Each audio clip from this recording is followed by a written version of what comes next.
Hey guys, how you doing? Today we're just going to talk really quickly and briefly about warm-ups. Now, the warm-up system that I would like you to follow for all of your planning, and this really helps you move forward as you start to plan for your classes. It's really simple, you're never going to be stuck. Plan your class first, because then you're going to know what punches are coming up in your pyramid, your combo, your legs, your core, your cardio round. You plan those 5 rounds. If you join Team Hatton, it's all going to be done for you, so you'll never have to plan anything. You'll just have to revise and learn the session. However, if you are going to be planning your own styles, you need to think about creating ease for yourself to be able to plan the warm-up. So once you've planned your 5 rounds, your pyramid, your combo, your legs, your core, your cardio, you're almost to a point where your warm-up is going to write itself.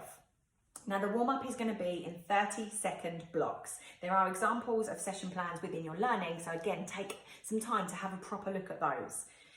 3-minute blocks, okay, we're boxing, so 3-minute blocks. How we write them is 30 seconds of a pulse raiser or mobility move.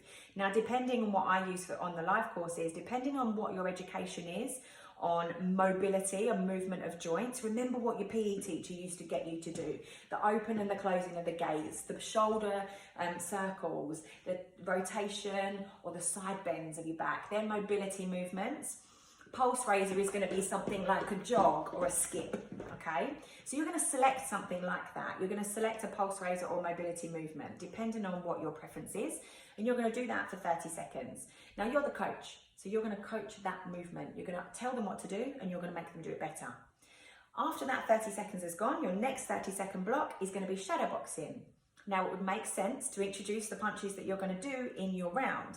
So why not shadow box the first bit of the pyramid?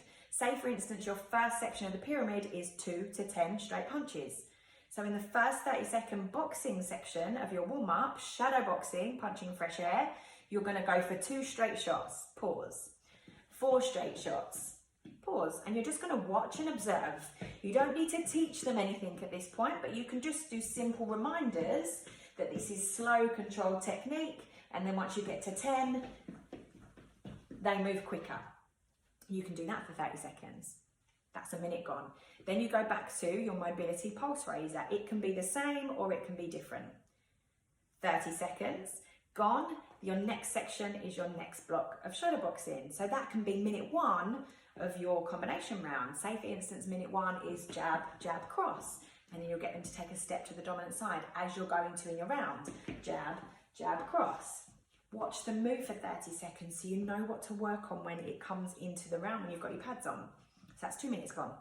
Your next block of 30 seconds, you'll set your mobility pulse raiser move that you've chosen. And then your final for the 3-minute block could be the punches that you're going to throw in your legs round. And say for instance, I've chosen 10 uppercuts. I'm just going to get them to do 10 uppercuts and have a quick pause. 10 uppercuts and have a pause. It's only 30 seconds, so you don't want to spend too much time. You're going to tell them what to do, get them moving, and observe and see what's coming up. Motivate them to increase their heart rate and teach them how to do the movements better. You don't have to do it with them. Show them if they're unsure, and then watch and observe. That's your first 3-minute block. That's all you're going to need to record for your assessment. In a normal class, in a normal one-to-one, people generally need longer than that. So you then do some dynamic stretches. Yeah, some dynamic stretches to get more movement, some quadricep stretches, some hamstring stretches to get more flexibility work in there. Make sure they're dynamic and we're not standing still, because you've just worked to keep the heart rate up. So you want to be able to maintain that heart rate. If you're standing still for too long, the heart rate will fall. And then you can either repeat that same block, or you can introduce new dynamic movements, new pulse raiser movements, new mobility exercises for 30 seconds. Then do another lot of shadow boxing 30 seconds. So it's 6 blocks of 30 seconds work for the first block of the warm-up. Then some dynamic stretches, and then repeat the same block in a normal class environment or a one-to-one.